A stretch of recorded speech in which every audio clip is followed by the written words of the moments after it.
أعوذ بالله من الشيطان الرجيم. بسم الله الرحمن الرحيم. قال عيسى ابن مريم اللهم ربنا أنزل علينا مائدة من السماء تكون لنا عيدا لأولنا وآخرنا وآية منك وارزقنا وأنت خير الرازقين. قال الله إني منزلها عليكم فمن يكفر بعد منكم فإني أعذبه عذابا لا أعذبه أحدا من العالمين. وإذ قال الله يا عيسى ابن مريم أأنت قلت للناس اتخذوني وأمي إلهين من دون الله قال سبحانك ما يكون لي أن أقول ما ليس لي بحق إن كنت قلته فقد علمت تعلم ما في نفسي ولا أعلم ما في نفسك إنك تعلم الغيوب ما قلت لهم إلا ما أمرتني به أن اعبدوا الله ربي وربكم وكنت عليهم شهيدا ما دمت فيهم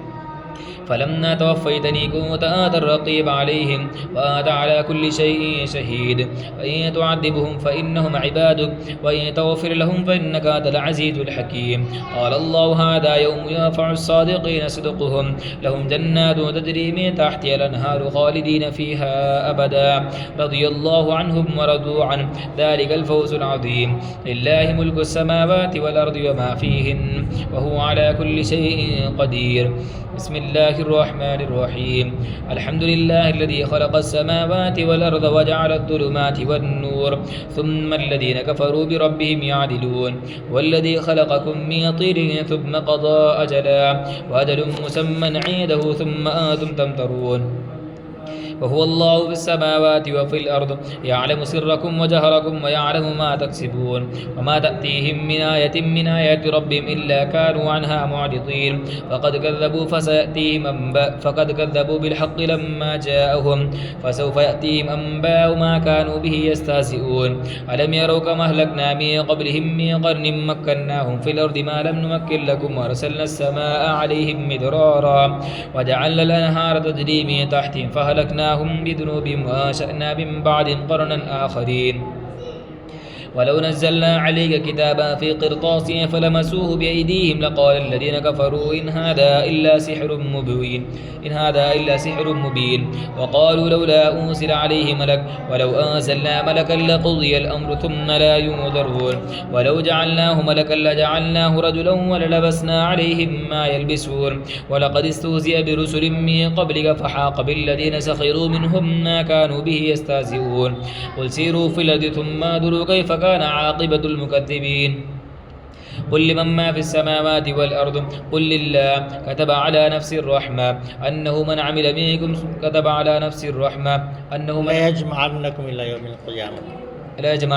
إلى يوم القيامة لا ريب فيه الذين خسروا أنفسهم فهم لا يؤمنون. وله ما سكن في الليل والنهار وهو السميع العليم. قل غير الله يتخذ وليا فاطر السماوات والأرض وهو يطعم ولا يطعم قل إني أمرت أن أكون أول من أسلم ولا تكونن من المشركين. قل إني أخاف إن عصيت ربي عذاب يوم عظيم من يصرف عنه يومئذ فقد رحمه وذلك الفوز المبين. وإن يمسسك الله بضر فلا كاشف له إلا هو وإن يمسسك بخير فهو على كل شيء قدير وهو القاهر فوق عباده وهو الحكيم الخبير.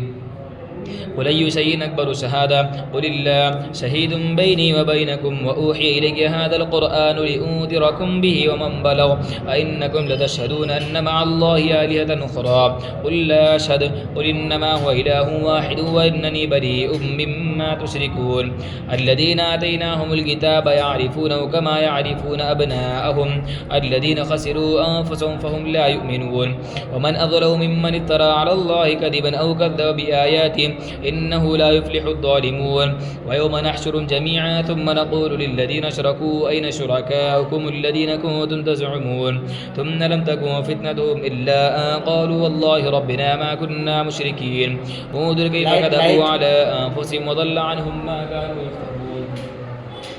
ومنهم من يستمع إليك وجعلنا على قلوبهم أكنة أن يفقهوه وفي آذانهم وقرا وإن يروا كل آية لا يؤمنوا بها حتى إذا جاءوك يجادلونك يقول الذين كفروا إن هذا إلا أساطير الأولين وهم ينهون عنه وينأون عنه وإن يهلكون إلا أنفسهم وما يشعرون ولو ترى إذ وقفوا على النار فقالوا يا ليتنا نرد ولا نكذب بآيات ربنا ونكون من المؤمنين بل بدا لهم ما كانوا يخفون من قبل ولو ردوا لعادوا لما نهوا عنه وإنهم لكاذبون وقالوا إن هي إلا حياتنا الدنيا وما نحن بمبعوثين ولو ترى إذ وقفوا على ربهم قال ليس هذا بالحق قال بلى وربنا قال فذوقوا العذاب بما كنتم تكفرون قد خسر الذين كذبوا بلقاء الله حتى إذا جاءتهم الساعة بغتة قالوا يا حسرتنا على ما فرطنا فيها وهم يحملون أوزارهم على ظهورهم ألا ساء ما يزرون وما الحياة الدنيا إلا لعب ولهو وللدار الآخرة خير للذين اتقون أفلا تعقلون قد نعلم إنه لا يحزنك الذي يقولون فإنهم لا يكذبونك ولكن الظالمين بآيات الله يجحدون ولقد كذبت رسل من قبلك فصبروا على ما كذبوا وأوذوا حتى أتاهم نصرنا ولا مبدل لكلمات الله ولقد جاءك من نبأ المرسلين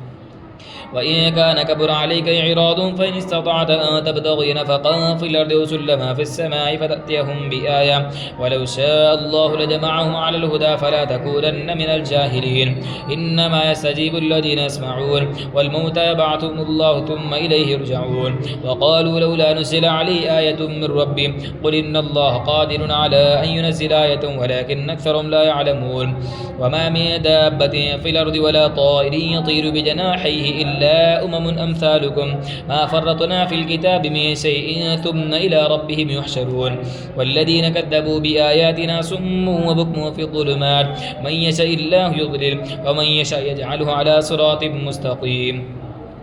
قل أرأيتكم إن أتاكم عذاب الله وأتتكم الساعة وغير الله تدعون إن كنتم صادقين بل إياه تدعون فيكشف ما تدعون إليه إن شاء وتنسون ما تشركون ولقد أرسلنا إلى أمم من قبلك فأخذناهم بالبأساء والضراء لعلهم يتضرعون فلولا إذ جاءهم بأسنا تضرعوا ولكن قست قلوبهم وزين لهم الشيطان ما كانوا يعملون فلما نسوا ما ذكروا به فتحنا عليهم أبواب كل شيء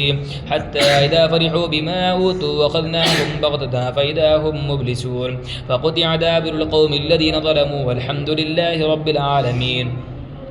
قل أرأيتم إن أخذ الله سمعكم وبصاركم وختم على قلوبكم من إله غير الله يأتيكم به انظر كيف نصرف الآيات ثم هم يصدفون قل أرأيتكم إن أتاكم عذاب الله بغتة أو جهرة هل يهلك إلا القوم الظالمون وما نرسل المرسلين إلا مبشرين ومنذرين فمن آمن وأصلح فلا خوف عليهم ولا هم يحزنون والذين كذبوا بآياتنا يمسهم العذاب بما كانوا يفسقون قل لا أقول لكم عندي خزائن الله ولا أعلم الغيب ولا أقول لكم إني ملك إن أتبع إلا ما يوحى إلي قل هل يستوي الأعمى والبصير أفلا تتفكرون وأنذر به الذين يخافون أن يحشروا إلى ربهم ليس لهم من دونه ولي ولا شفيع لعلهم يتقون ولا تطرد الذين يدعون ربهم بالغداة والعشي يريدون وجهه ما عليك من حسابهم من شيء وما من حسابك عليهم من شيء فتطردهم فتكون من الظالمين وكذلك فتنا بعضهم ببعض ليقولوا هؤلاء من الله عليهم من بيننا أليس الله بأعلم بالشاكرين وإذا جاءك الذين يؤمنون بآياتنا فقل سلام عليكم كتب ربكم على نفسه الرحمة أنه من عمل منكم سوءا بجهالة ثم تاب من بعده واصلح فأنه غفور رحيم وكذلك نفصل الآيات ولتستبين سبيل المجرمين قل إني نهيت أن أعبد الذين تدعون من دون الله قل لا اتبعوا أهواءكم قد ضللت إذا وما أنا من المهتدين قل إني على بينة من ربي وكذبتم به ما عندي ما تستعجلون تستعجلون به إن الحكم إلا لله يقص الحق وهو خير الفاصلين قل لو أن عيدي ما تستعجلون به لقضي الأمر بيني وبينكم والله أعلم بالظالمين وعنده مفاتيح الغيب لا يعلمها إلا هو ويعلم ما في البر والبحر وما تسقط من ورقة إلا يعلمها ولا حبة في ظلمات الأرض ولا رطب ولا يابس إلا في كتاب مبين وهو الذي يتوفاكم بالليل ويعلم ما جرحتم بالنهار ثم يبعثكم فيه ليقضى أجل مسمى ثم إليه مرجعكم ثم ينبئكم بما كنتم تعملون وهو القاهر فوق عباده ويرسل عليكم حفظا حتى إذا جاء أحدكم الموت توفته رسلنا وهم لا يفرطون ثم ردوا إلى الله مولاهم الحق ألا له الحكم وهو أسرع الحاسبين قل من ينجيكم من ظلمات البر والبحر تدعونه تضرعا وخفيا نجانا من هذه لنكونن من الشاكرين قل الله ينجيكم منها ومن كل كرب ثم أنتم تشركون قل هو القادر على أن يبعث عليكم عذابا من فوقكم أو من تحت أرجلكم أو يلبسكم شيعا ويذيق بعضكم بأس بعض انظر كيف نصرف الآيات لعلهم يفقهون وكذب به قومك وهو الحق قل لست عليكم بوكيل لكل نبأ مستقر وسوف تعلمون وإذا رأيت الذين يخوضون في آياتنا فأعرض عنهم حتى يخوضوا في حديث غيره وإما ينسينك الشيطان فلا تقعد بعد الذكرى مع القوم الظالمين وما على الذين يتقون من حسابهم من شيء ولكن ذكرى لعلهم يتقون وذر الذين اتخذوا دينهم لعبا ولهوا وغرتهم الحياة الدنيا وذكر به أن تبصر نفس بما كسبت ليس لها من دون الله ولي ولا شفيع وإن تعدل كل عدل لا يؤخذ منها أولئك الذين ابتلوا بما كسبوا لهم شراب من حميم وعذاب أليم بما كانوا يكفرون قل أندعو من دون الله ما لا ينفعنا ولا يضرنا ونرد على أعقابنا بعد إذ هدانا الله كالذي استهوته الشياطين في الأرض حيران له أصحاب يدعونه إلى الهدى ائتنا قل إن هدى الله والهدى أمرنا لنسلم لرب العالمين ونقيم الصلاة واتقوه هو الذي إليه تحشرون هو الذي خلق السماوات والأرض بالحق ويوم يقول كن فيكون قوله الحق وله الملك يوم ينفخ في الصور عالم الغيب والشهادة هو الحكيم الخبير وإذ قال إبراهيم لأبيه آزر أتتخذ أصناما آلهة إني أراك وقومك في ضلال مبين وكذلك نري إبراهيم ملكوت السماوات والأرض وليكون من الموقنين فلما جن عليه الليل رأى كوكبا قال هذا ربي فلما فل قال لا أحب الآفلين فلما رأى القمر بازغا قال هذا ربي هذا أكبر فلما فلت قال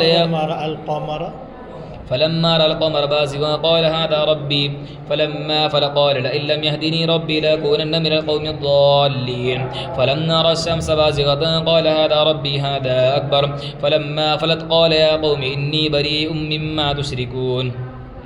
إني وجهت وجهي للذي فطر السماوات والأرض حنيفا وما أنا من المشركين وحاجه قومه قال تحاجوني في الله وقد هدان ولا أخاف ما تشركون به إلا أن يشاء ربي شيئا وسع ربي كل شيء علما أفلا تتذكرون وكيف أخاف ما أشركتم ولا تخافون أنكم أشركتم بالله ما لم ينزل به عليكم سلطانا فأي الفريقين أحق بالأمن إن كنتم تعلمون الذين آمنوا ولم يلبسوا إيمانهم بظلم أولئك لهم الأمن وهم مهتدون وتلك حجتنا آتيناها إبراهيم على قومه نرفع درجات من نشاء إن ربك حكيم عليم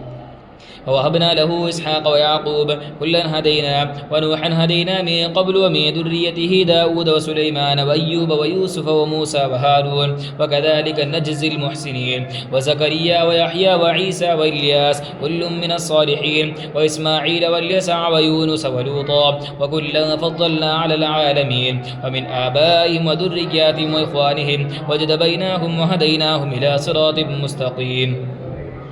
ذلك هدى الله يهدي به من يشاء من عباده ولو أشركوا لحبط عنهم ما كانوا يعملون أولئك الذين آتيناهم الكتاب والحكم والنبوة فإن يكفر بها هؤلاء فقد وكلنا بها قوما ليسوا بها بكافرين أولئك الذين هدى الله فبهداه مقتدٍ قل لا أسألكم عليه أجرا إن هو إلا ذكرى للعالمين وما قدروا الله حق قدره إذ قالوا ما أنزل الله على بشر من شيء قل من أنزل الكتاب الذي جاء به موسى نورا وهدى للناس تجعلونه قراطيس تبدونها وتخفون كثيرا وعلمتم ما لم تعلموا أنتم ولا آباؤكم قل الله ثم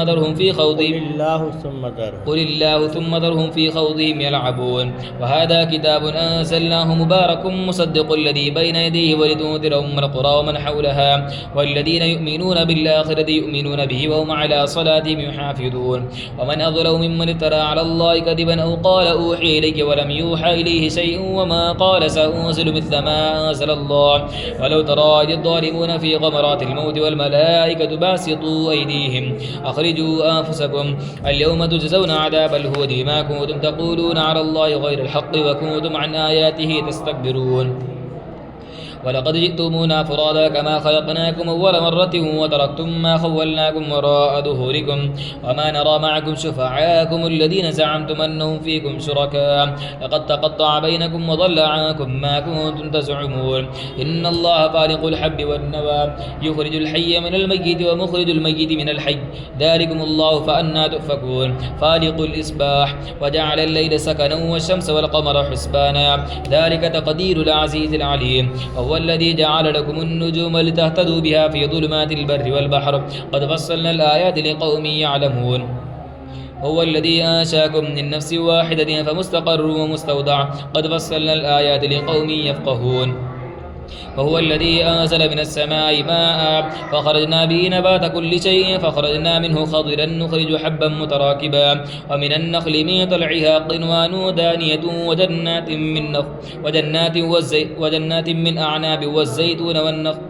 وجنات من أعناب والزيتون والرمان مشتبها وغير متشابه انظروا إلى ثمره إذا أثمر وينعي إن في ذلكم لآيات لقوم يؤمنون وجعلوا لله شركاء الجن وخلقهم وخرقوا له بنين وبنات بغير علم سبحانه وتعالى عما يصفون بديع السماوات والأرض أنى يكون له ولد ولم تكن له صاحبة وخلق كل شيء وهو بكل شيء عليم ذلكم الله ربكم لا إله إلا هو خالق كل شيء فاعبدوه هو على كل شيء وكيل لا تدركه الأبصار هو يدرك الأبصار هو اللطيف الخبير قد جاءكم بصائر من ربكم فمن أبصر فلنفسه ومن عمي فعليها وما أنا عليكم بحفيظ وكذلك نصرف الآيات وليقولوا درس ولنبينه لقوم يعلمون اتبع ما أوحي إليك من ربك لا إله إلا هو أعرض عن المشركين ولو شاء الله ما أشركوا وما جعلناك عليهم حفيظا وما أنت عليهم بوكيل ولا تسبوا الذين يدعون من دون الله فيسبوا الله عدوا بغير علم كذلك زينا لكل أمة عملهم ثم إلى ربهم مرجعهم فينبئهم بما كانوا يعملون وأقسموا بالله جهد إيمانهم لئن جاءتهم آية ليؤمنن بها قل إنما الآيات عند الله وما يشعركم أنها إذا جاءت لا يؤمنون ونقلب أفئدتهم وأبصارهم كما لم يؤمنوا به أول مرة ونذرهم في طغيانهم يعمهون ولو أننا نزلنا إليهم الملائكة وكلمهم الموتى وحشرنا عليهم كل شيء قبلا ما كانوا ليؤمنوا إلا أن يشاء الله ولكن أكثرهم يجهلون وكذلك جعلنا لكل نبي عدوا شياطين الإنس والجن يوحي بعضهم إلى بعض زخرف القول غرورا ولو شاء ربك ما فعلوا فذرهم وما يفترون ولتصغى إليه أفئدة الذين لا يؤمنون بالآخرة وليرضوه وليقترفوا ما هم مقترفون أفغير الله يبتغي حكما وهو الذي أنزل إليكم الكتاب مفصلا والذين آتيناهم الكتاب يعلمون أنه منزل من ربك بالحق فلا تكونن من الممترين وتمت كلمة ربك صدقا وعدلا لا مبدل لكلماته وهو السميع العليم وإن تطيع أكثر ما في الأرض يضلوك عن سبيل الله إن يتبعون إلا الظن وإن هم إلا يخرسون إن ربك هو أعلم من يضل عن سبيله وهو أعلم بالمهتدين فكلوا مما ذكر اسم الله عليه وقد فصل لكم ما حرم عليكم كلوا مما ذكر اسم الله عليه إن كنتم فكلوا مما ذكر اسم الله عليه إن كنتم إن كنتم بآياته مؤمنين فكلوا مما ذكر اسم الله عليكم فكلوا مما ذكر اسم الله عليه إن كنتم بآياته مؤمنين فكلوا مما ذكر اسم الله عليه بآياته إن كنتم مؤمنين وما لكم ألا تأكلوا إن كنتم بآياته مؤمنين فكلوا مما ذكر اسم الله عليه بآياته إن كنتم مؤمنين देख ले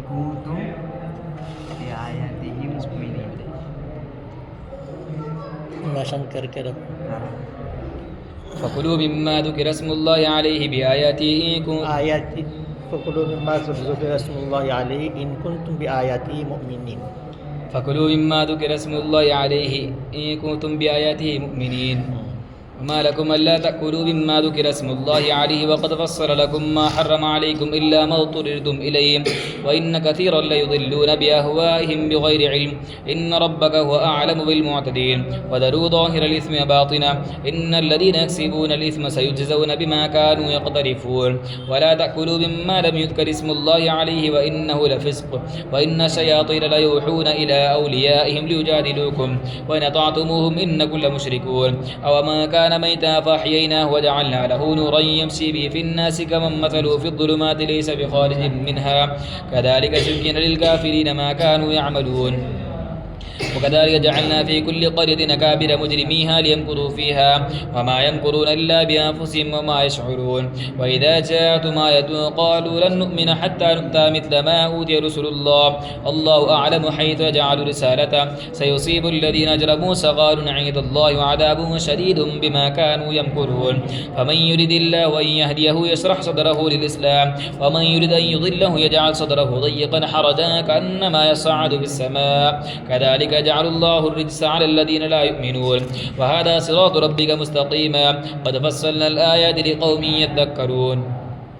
لهم دار السلام عند ربهم ووليهم بما كانوا يعملون ويوم يحشرهم جميعا يا معشر الجن قد استكثرتم من الإنس وقال أولياؤهم من الإنس ربنا استمتع بعضنا ببعض وبلغنا أجلنا الذي أجلت لنا قال النار مثواكم خالدين فيها إلا ما شاء الله إن ربك حكيم عليم وكذلك نولي بعض الظالمين بعضا بما كانوا يكسبون يا معشر الجن والإنس لم يأتكم رسل منكم يقصون عليكم آياتي وينذرونكم لقاء يومكم هذا قالوا شهدنا على أنفسنا وغرتهم الحياة الدنيا وشهدوا على أنفسهم أنهم كانوا كافرين ذلك لم يكن ربك مهلك القرى بظلم وأهلها غافلون ولكل درجات مما عملوا وما ربك بغافل عما يعملون وربك الغني ذو الرحمة إن يشاء يذهبكم ويستخلف من بعدكم ما يشاء كما أنشاكم من ذرية قوم آخرين إنما توعدون لآت وما أنتم بمعجزين قل يا قوم اعملوا على مكانتكم إني عامل فسوف تعلمون ما تكون له عاقبة الدار إنه لا يفلح الظالمون وجعلوا لله مما ذرى من الحرث والأنعام نصيبا فقالوا هذا لله بزعم وهذا لشركائنا فما كان لشركائهم فلا يصل إلى الله وما كان لله فهو يصل إلى شركائهم ساء ما يحكمون وكذلك زين لكثير من المشركين قتل أولادهم شركاءهم ليردوهم وليلبسوا عليهم دينهم ولو شاء الله ما فعلوا فذرهم وما يفترون وقالوا هذه نعام وحرث حجر لا يطعمها إلا من نشاء بالزعم ونعام حرمت ظهورها ونعام لا يذكرون اسم الله عليها افتراء عليه سيجزيهم وصفهم إنه حكيم سيجزيهم بما كانوا يفترون وقالوا ما في بطون هذه الأنعام خالصة لذكورنا ومحرم على أزواجنا وإن يكن ميتة فهم في شركاء سيجزيهم وصفهم إنه حكيم عليم قد خسر الذين قتلوا أولادهم سفها بغير علم وحرموا ما رزقهم الله افتراء على الله قد ضلوا وما كانوا مهتدين هو الذي أنشأ جنات معروشات وغير معروشات والنخل والزرع والزيتون والنخل والزرع مختلفا أكله والزيتون والرمان متشابها وغير متشابه كلوا من ثمره إذا أثمر وآتوا حقه يوم حصاده ولا تسرفوا إنه لا يحب المسرفين ومن الأنعام حمولة وفرشا كلوا مما رزقكم الله ولا تتبعوا خطوات الشيطان إنه لكم عدو مبين 8 أزواج من الضأن 2 ومن المعز 2 قل أذكرين حرم من الأنثيين الأنثيين أم اشتملت عليه أرحام الأنثيين نبئوني بعلم إن كنتم صادقين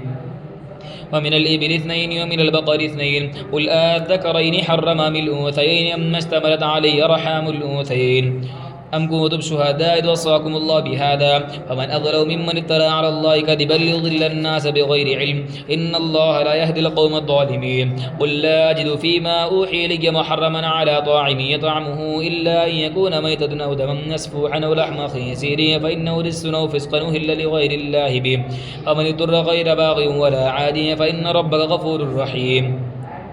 وعلى الذين هادوا حرمنا كل ذي ظفر ومن البقر والغنم حرمنا عليهم شحومهما إلا ما حملت ظهورهما أو الحوايا أو ما اختلط بعظم ذلك جزيناهم ببغيهم وإنا لصادقون فإن كذبوك فقل ربكم ذو رحمة واسعة ولا يرد بأسه عن القوم المجرمين سيقول الذين أشركوا لو شاء الله ما أشركنا ولا آباؤنا ولا حرمنا من شيء كذلك كذب الذين من قبلهم حتى ذاقوا بأسنا قل هل عندكم من علم فتخرجوه لنا إن تتبعون إلا الظن وإن أنتم إلا تخرسون قل فلله الحجة البالغة فلو شاء لهداكم أجمعين قل هلم شهداءكم الذين يشهدون أن الله حرم هذا فإن شهدوا فلا تشهد معهم ولا تتبع أهواء الذين كذبوا بآياتنا والذين لا يؤمنون بالآخرة وهم بربهم يعدلون قل تعالوا واتل ما حرم ربكم عليكم ألا تشركوا به شيئا وبالوالدين إحسانا ولا تقتلوا أولادكم من إملاق نحن نرزقكم وإياهم ولا تقربوا الفواحش ما ظهر منها وما بطن ولا تقتلوا النفس التي حرم الله إلا بالحق ذلكم وصاكم به لعلكم تعقلون ولا تقربوا مال اليتيم إلا بالتي هي أحسن حتى يبلغ أشده وأوفوا الكيل والميزان بالقسط لا نكلف نفسا إلا وسعها وإذا قلتم فاعدلوا ولو كان ذا قربى وبعهد الله يوفوا ذلكم وصاكم به لعلكم تذكرون وأن هذا صراطي مستقيما فاتبعوه ولا تتبعوا السبل فتفرق بكم عن سبيله ذلكم وصاكم به لعلكم تتقون